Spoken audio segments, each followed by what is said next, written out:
Olá e bem-vindos a mais um episódio de Liberdade para Escolher. Meu nome é Fábio e no programa de hoje a gente vai falar sobre o Fórum Econômico Mundial, o maior evento de política que acontece no ano. Eu tive a oportunidade essa semana de ir para Davos, participar do World Economic Forum. Tivemos muitas reuniões, assistimos muitos eventos e também organizamos os nossos próprios eventos para falar de assuntos relacionados aos consumidores. Vou contar tudo para vocês no programa de hoje.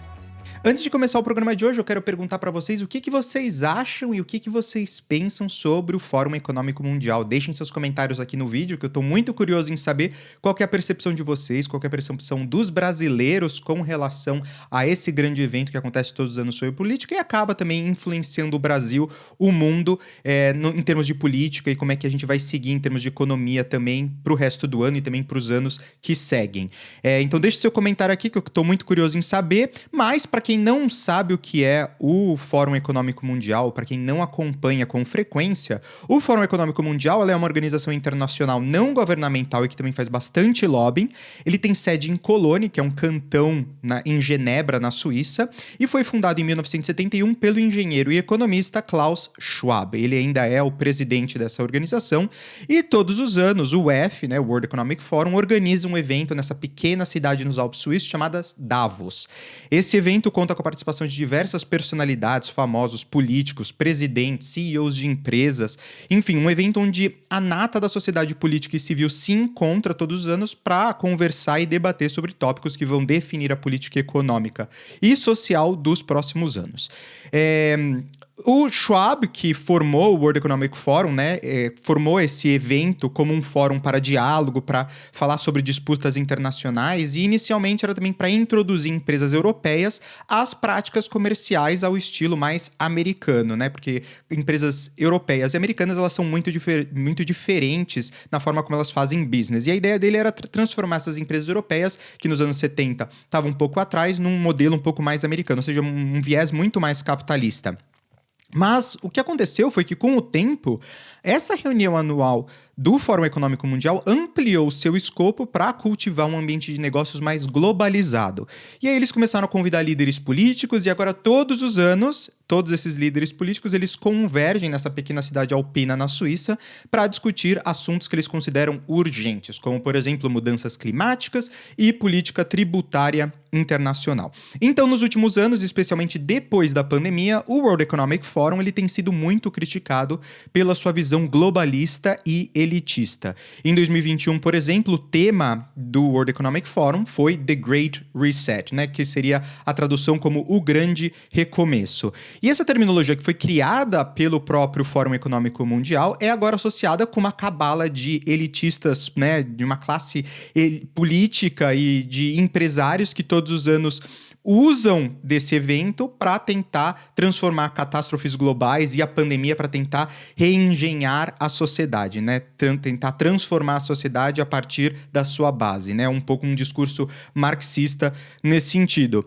E isso, algumas pessoas vêm dizendo que é uma teoria da conspiração, que o World Economic Forum não tem nada de marxista, que eles não são autoritários, só que nos últimos anos a gente viu inúmeras pérolas, e essas pérolas elas surgem todos os anos do Fórum Econômico Mundial, que nos fazem que pensar que talvez isso não seja verdade. Talvez realmente eles tenham uma agenda por trás, uma agenda um pouco mais marxista por trás. A frase mais famosa, por exemplo, aconteceu em 2016, quando a Ida Auken, que era membro do parlamento dinamarquês, falou que vocês não serão donos de nada e serão felizes. Essa frase é utilizada até hoje para definir um pouco as políticas e a agenda do Fórum Econômico Mundial. Um outro exemplo de frases pérola que apareceram por aí abre aspas, em um mundo marcado por grande incerteza e volatilidade, o mundo está olhando para a China. O próprio Klaus Schwab falou isso, o Klaus Schwab, quando ele deu boas-vindas para o presidente chinês Xi no palco do World Economic Forum. Outro exemplo também abre aspas, Covid é fundamental porque é isso que convence as pessoas a aceitar para legitimar a vigilância biométrica total. A próxima fase é a vigilância que está passando sob nossa pele. Estamos realmente adquirindo poderes divinos. Fecha aspas. E essa teve uma outra frase que foi dita no comecinho ali, um pouco antes da guerra da Ucrânia, que é, abre aspas, essa noção de integrar jovens líderes faz parte do Fórum Econômico Mundial há muitos anos. E devo dizer que quando mencionei nossos nomes, como a senhora Merkel, até Vladimir Putin e assim por diante, todos eles foram jovens líderes globais do Fórum Econômico Mundial. Mas o que estamos muito orgulhosos agora é dessa nova geração, como o primeiro-ministro Trudeau, o presidente da Argentina e assim por diante, que penetramos nos gabinetes. Portanto, ontem eu estive na recepção do primeiro-ministro Trudeau e sei que metade do seu gabinete, ou mesmo mais da metade desse governo, são de verdade jovens líderes globais do Fórum Econômico Mundial. Então, o que ele está dizendo aqui, o Klaus Schwab, é que, na verdade, eles estão colocando pessoas que participaram do programa de formação Jovens Líderes Globais do Fórum Econômico Mundial em posições de decisão, em posições de liderança em vários países. Ele cita aqui como Vladimir Putin, que é um grande autoritário, que está agora fazendo a guerra contra a Ucrânia, como uma pessoa que ele se orgulha que participou de ser um jovem líder global do Fórum Econômico Mundial. E ele cita também o Trudeau, que foi uma das pessoas que mais colocou restrições de Covid durante toda a pandemia no Canadá. O Canadá foi um dos países que mais sofreu em termos da população em liberdade de expressão, liberdade de ir e vir, com as restrições que foram impostas lá no Canadá. Então, você começa a ver que um pouco do discurso e um pouco de como o World Economic Forum está caminhando, acaba sendo um pouco mais autoritário do que nós, ou eu pessoalmente, gostaria que fosse. Então, é extremamente importante, né?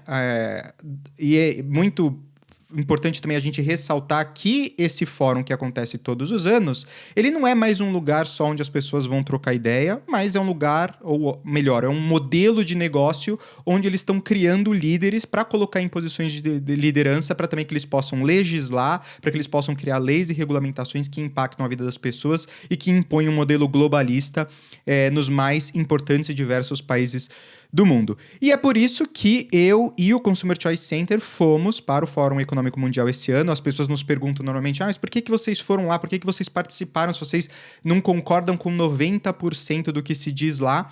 A nossa resposta é que esse ambiente ele também precisa de oposição. Nós estamos lá para conversar com as pessoas, para tentar mudar a cabeça dela, mudar as ideias dela e também para organizar eventos que fogem dessa retórica globalista e populista. O Consumer Choice Center, ele vai todos os anos no Fórum Econômico Mundial, já há 4 anos, mas essa foi a primeira vez que eu tive a oportunidade de participar e estar lá, e foi uma oportunidade e uma experiência que, para mim, foi muito interessante. O tema desse ano do Fórum Econômico Mundial foi cooperação em um mundo fragmentado. E ele se concentrou em achar soluções para uma cooperação público-privada para enfrentar os desafios que eles chamam de mais urgentes. Entre eles, energia, clima e natureza, investimento, comércio e infraestrutura, tecnologias de fronteira e resiliência industrial, empregos, habilidades, mobilidade social e saúde e cooperação geopolítica em um mundo bipolar. Eles também focam, obviamente, porque eles têm um viés muito mais de esquerda, de dar uma ênfase especial aí em diversidade de gênero, diversidade geográfica, em todas as sessões que eles fazem lá no Fórum Econômico Mundial. Se você não sabe, do Brasil, o presidente Luiz Inácio Lula da Silva ele não participou, obviamente, com tudo que está acontecendo no Brasil, ele tem coisas mais importantes neste momento para participar. Muito provavelmente o ano que vem, se as coisas estiverem mais tranquilas no Brasil, ele deve ir para Davos, né? Ele adora viajar e propagar o Brasil em viagens internacionais, então eu tenho quase certeza que, se tudo estiver bem no Brasil em termos de estabilidade social, muito provavelmente ele irá o ano que vem. Mas do Brasil este ano participaram o ministro da Fazenda, que é o Fernando Haddad, recentemente nomeado, a Marina Silva, que é ministra do Meio Ambiente e Mudança Climática no Brasil, que inclusive ela se encontrou com a Greta Thunberg na última sexta-feira. Elas tiveram uma reunião ali fechada juntas para bater um papo. Não sei o que ficou nessa conversa, mas muito provavelmente a gente vai saber em breve o que foi conversado. Também foi para Davos o Eduardo Leite, que é o governador do Rio Grande do Sul. Na verdade, eu me encontrei com o primeiro-ministro de Luxemburgo. Ele tinha acabado de sair de uma reunião com o Eduardo Leite, então eu fiquei sabendo que o Eduardo Leite estava lá porque o primeiro-ministro de Luxemburgo, que é o Xavier Bettel, me falou que o Eduardo Leite estava lá. Eles tiveram parece que uma discussão também muito produtiva. E também esteve lá o governador do estado de São Paulo, Tarcísio Gomes de Freitas, também aí acho que propagando e representando São Paulo e tentando trazer investimento e colocar São Paulo no mapa global como a cidade mais importante do Brasil em termos econômicos, né? Vamos então falar agora dos eventos que nós do Consumer Choice Center, do Centro de Escolha do Consumidor, fizemos lá em Davos, mas antes da gente chegar nessa parte, eu queria pedir para você curtir esse vídeo, se inscrever no canal, clicar também no sininho para ser notificado quando novos vídeos são postados aqui no canal. E também, claro, deixe seu comentário aqui embaixo falando o que você pensa do Fórum Econômico Mundial e de tudo isso que eu falei, das pessoas que participaram. E se você acha também que, por exemplo, o Lula deve participar no próximo ano, eu acho que o que se vende, o que se fala em Davos durante o Fórum Econômico Mundial está muito mais alinhado com o discurso de esquerda, então muito mais alinhado com o discurso de que o Lula provavelmente diria. Então eu realmente acho que ele participaria, mas eu queria ouvir a opinião de vocês. Vamos falar então agora dos eventos que a gente organizou lá em Davos. Como eu falei, a gente passou a semana inteira em Davos, a gente chegou na segunda-feira, fomos embora na sexta, participamos de diversos eventos, reuniões, a gente conheceu um monte de pessoa, né? Fizemos o famoso networking, fomos nos eventos do Wall Street Journal, no evento do Político, de diversos jornais que organizaram lá, também de diversas empresas, estavam presentes, Meta, Amazon, Salesforce, enfim, a gente também tentou passar em diversos desses endereços para ver o que eles estavam falando, o que eles estavam vendendo, também empresas de agricultura, então a gente focou muito em agricultura, tecnologia, porque o nosso tema para esse ano dentro do Consumer Choice Center é a abundância, a gente quer trazer mais abundância para os consumidores, ou seja, mais comida, a preços mais acessíveis, menos inflação, a gente quer trazer mais riqueza para os consumidores, a gente quer então desburocratizar e criar soluções tecnológicas inovadoras e de menos burocracia e de mesmo menos legislação que ajudem os consumidores a terem mais abundância na vida dele no dia a dia.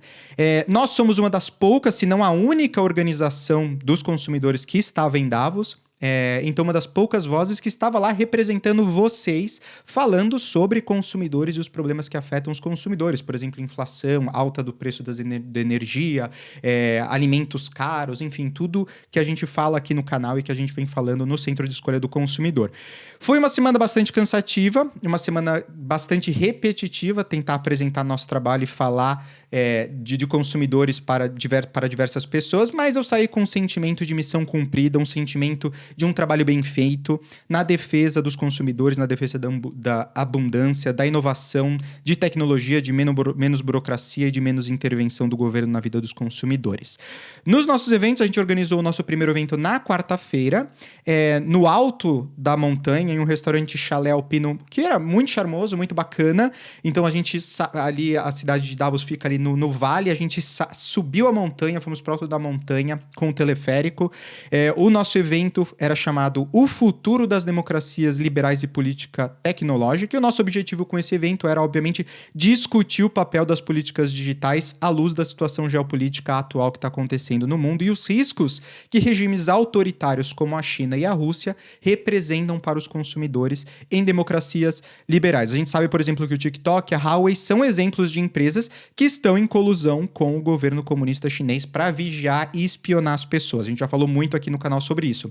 Além dessas duas empresas serem usadas pelo governo para controlar a liberdade de expressão, dizer o que pode ser dito e o que não pode ser dito. Uma coisa que a gente vem vendo acontecer também bastante no Brasil com o Alexandre de Moraes.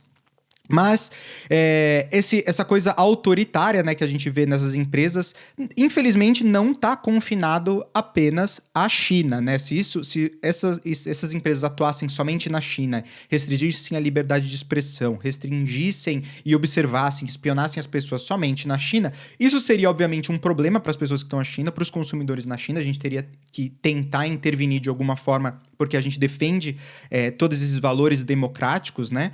Porém, essas empresas, elas são multinacionais, elas estão presentes no mundo inteiro, elas afetam e atingem centenas de milhões de pessoas todos os dias, e é muito importante que a gente proteja os consumidores, principalmente porque a gente obviamente, valorizamos a liberdade de expressão, a gente valoriza o sigilo das nossas comunicações, a confidencialidade das nossas comunicações, e a gente valoriza, obviamente, a democracia e não o autoritarismo. Então, ter os consumidores e os cidadãos desses países, que são os nossos países liberais, expostos ao Partido Comunista Chinês, é sem dúvida uma coisa que a gente tem que prestar atenção e é sem dúvida um enorme risco. Por isso que o nosso evento ele foi tão importante, a gente organizar um evento sobre esse. Foi o único evento sobre essa temática acontecendo em Davos essa semana.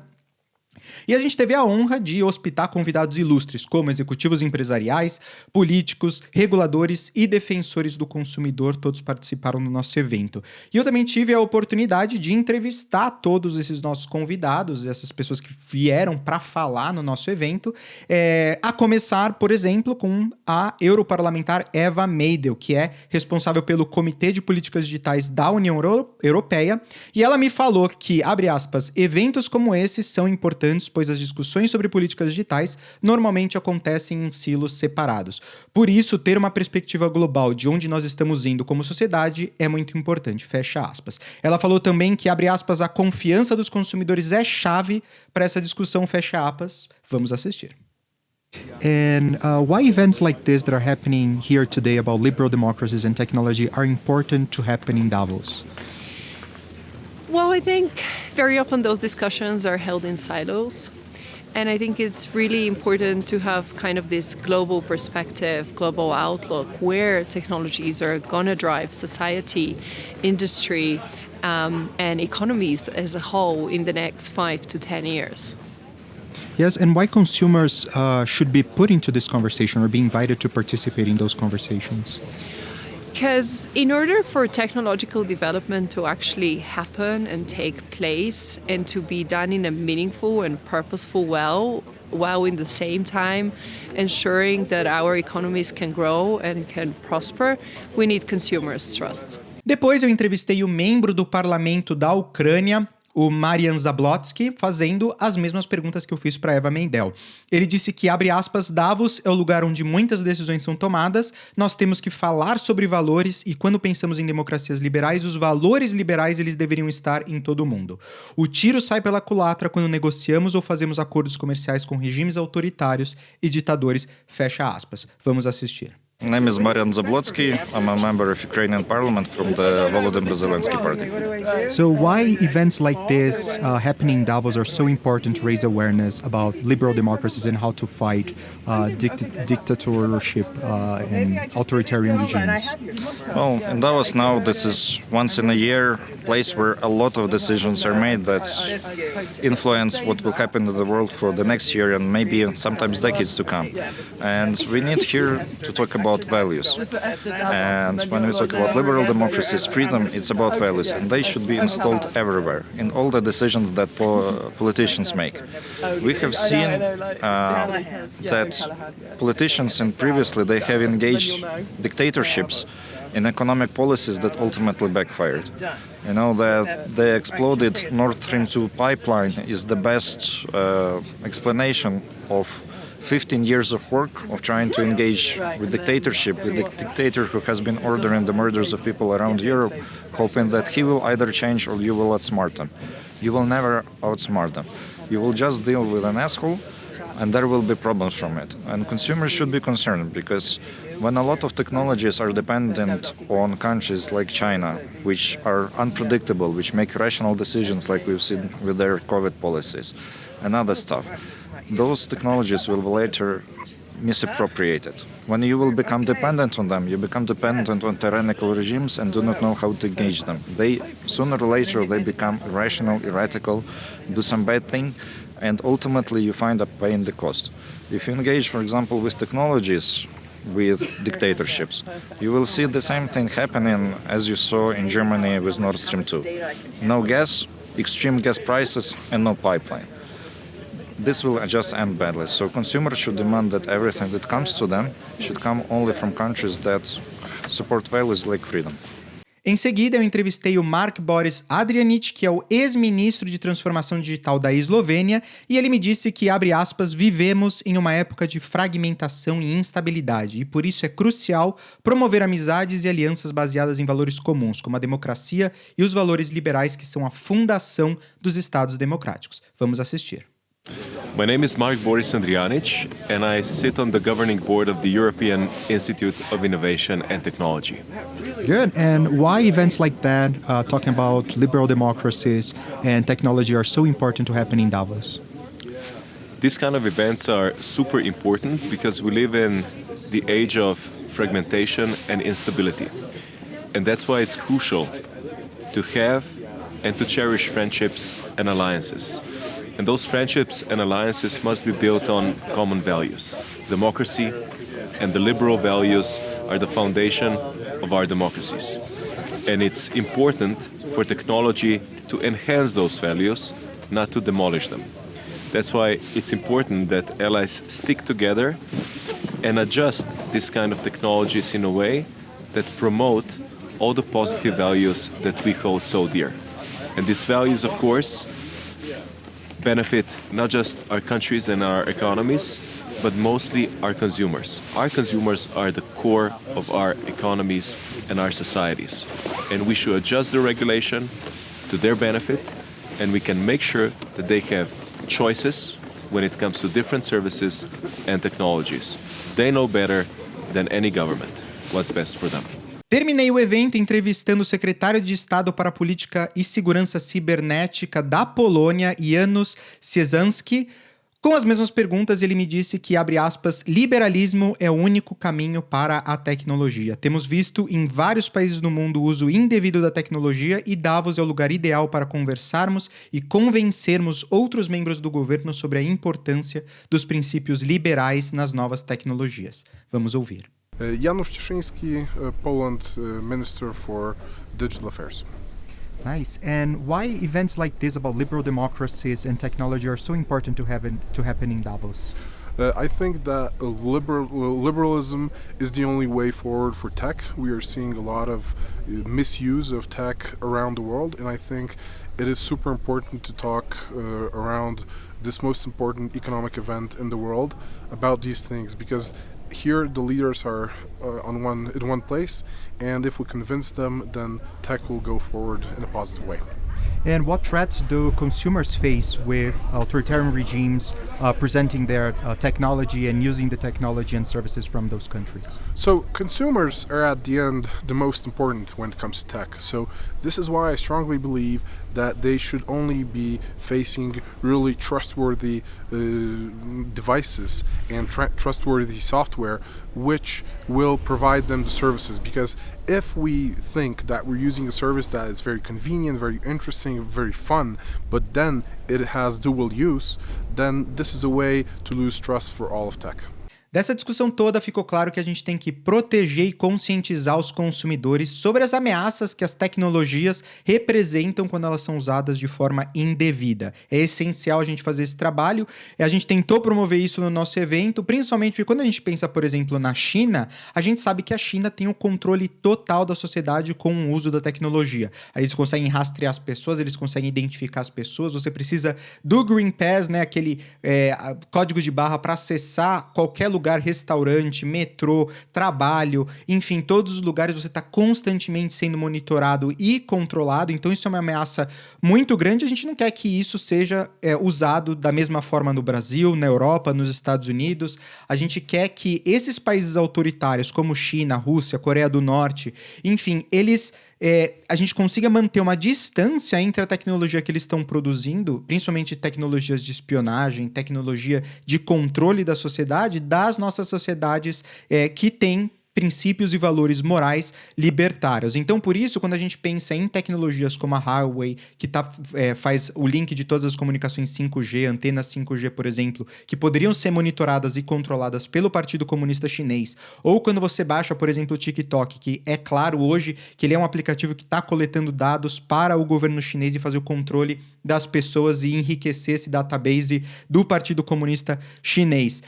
Utilizando essas tecnologias, como é que a gente pode se proteger proteger se a gente defende que os nossos governos não têm autoridade para ter esse controle, esse nível de observação sobre a vida pessoal de todas as pessoas que estão por aí, dos consumidores, como é que a gente pode se proteger disso? Então foi um bate-papo muito interessante, uma conversa muito legal que a gente teve nesse dia, como você viu, com pessoas muito importantes participando, membros do governo aí na Europa, membros do Parlamento Europeu. Enfim, gente muito importante, então foi muito legal porque a gente conseguiu aí dar a nossa opinião, levar essa conversa e talvez mudar um pouco o caminho que as legislações estão seguindo, principalmente na Europa, nos Estados Unidos, e talvez se a gente conseguir influenciar esses dois países, a gente consiga também influenciar o Brasil. No dia seguinte, na quinta-feira, a gente teve um outro evento que foi no mesmo lugar, nesse restaurante belíssimo que é no alto da montanha. Dessa vez o tema da nossa conversa foi saúde mental após a pandemia. Foi um evento que também foi super bacana. A abertura do evento foi feita pela editora-chefe da seção de opinião do jornal New York Times, a Caitlin Kingsbury. O painel, a gente teve um painel de discussão, ele foi moderado pelo membro do board editorial do Wall Street Journal, a Gillian Melchior. E os panelistas foram o Pa Sinian, que é da Gallup, e uma expert em saúde mental e consultora da Unicef, que é a Alicia Taggart. Foi uma discussão muito interessante, como eu falei, e a gente pôde aí discutir como nós podemos, consumidores, cuidar da nossa saúde mental. E a Gallup trouxe dados muito reveladores que eu achei muito interessantes. Então eu trouxe alguns aqui, porque eu acho que talvez vocês também se interessem por eles. Então, 44% dos indivíduos que participaram da pesquisa da Gallup relataram sentimentos de infelicidade em seu dia anterior. Então, procura refletir um pouco sobre a sua vida. Você acha que o dia anterior, né, o dia de ontem, você se sentiu infeliz, você se sentiu triste, você acha que não foi um bom dia, um sentimento de solidão ou um sentimento de estresse, enfim, você sentiu que não foi um dia que te fez feliz na sua vida? 44% das pessoas que responderam, ou seja, quase metade das pessoas que responderam disseram que sim, que é um número alarmante. Um outro número substancial de entrevistados declarou que não recomendaria a sua cidade atual de residência a outras pessoas. Então significa que as pessoas estão insatisfeitas com a cidade, com o lugar onde elas moram, com o lugar que elas vivem, com o lugar onde elas passam a maior parte do tempo. Então a pergunta é, você está insatisfeito também com a sua cidade, com o lugar onde você vive? A criminalidade, o trânsito, enfim, qualquer uma dessas coisas talvez faça você ficar um pouco menos feliz no seu dia a dia?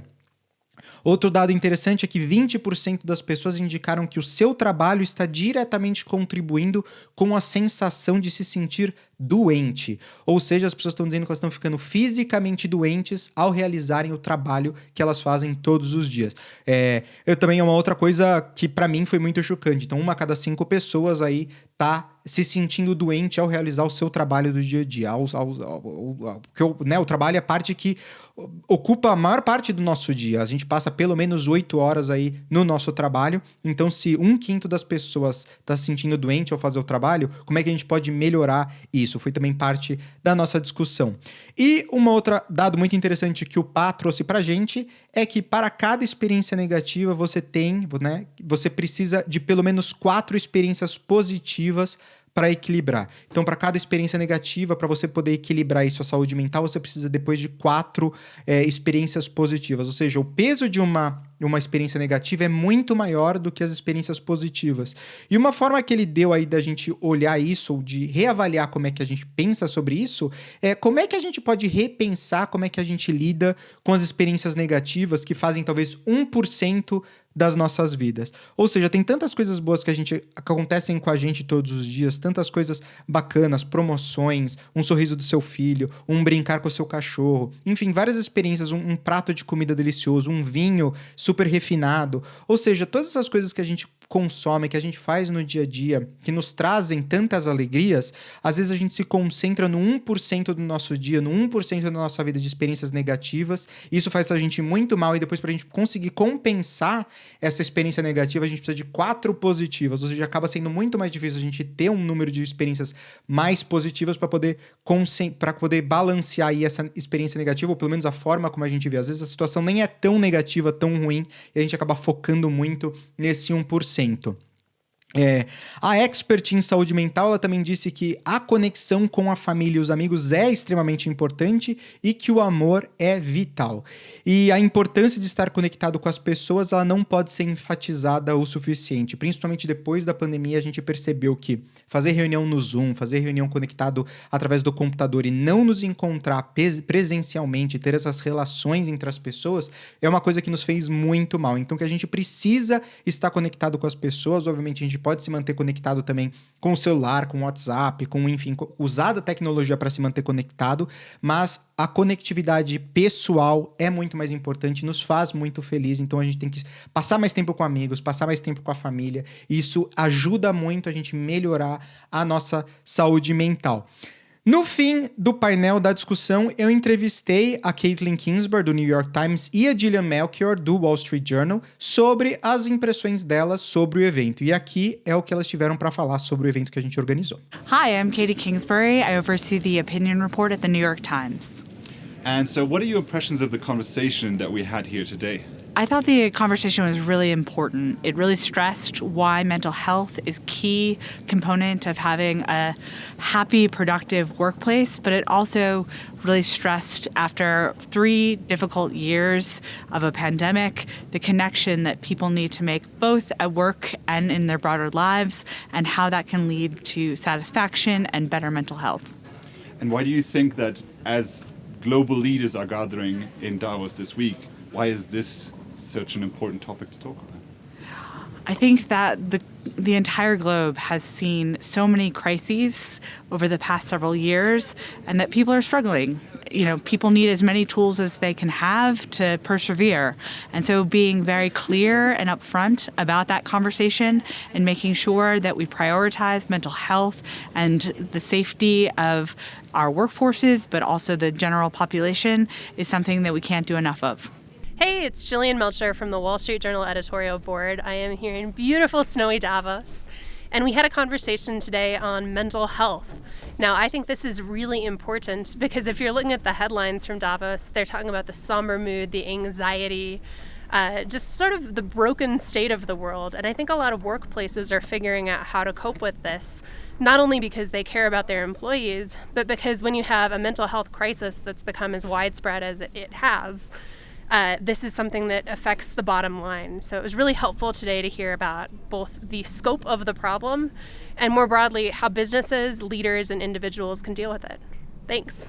É isso por hoje, essas são as novidades do Fórum Econômico Mundial e da minha experiência essa semana em Davos e tudo que a gente organizou em termos de eventos. Se você gostou desse vídeo, se você gostou do nosso trabalho, lembre-se de curtir o vídeo, se inscrever no canal e também clicar no sininho para ser notificado quando novos vídeos são postados aqui do canal. Lembro vocês também de seguirem o Centro de Escolha do Consumidor, o Consumer Choice Center, no Twitter, no Instagram, enfim, a gente está em todas as redes sociais, se você quiser saber mais sobre o nosso trabalho. Obrigado por assistirem a mais esse vídeo, a mais esse episódio de Liberdade para Escolher, e nos vemos na semana que vem. Tchau!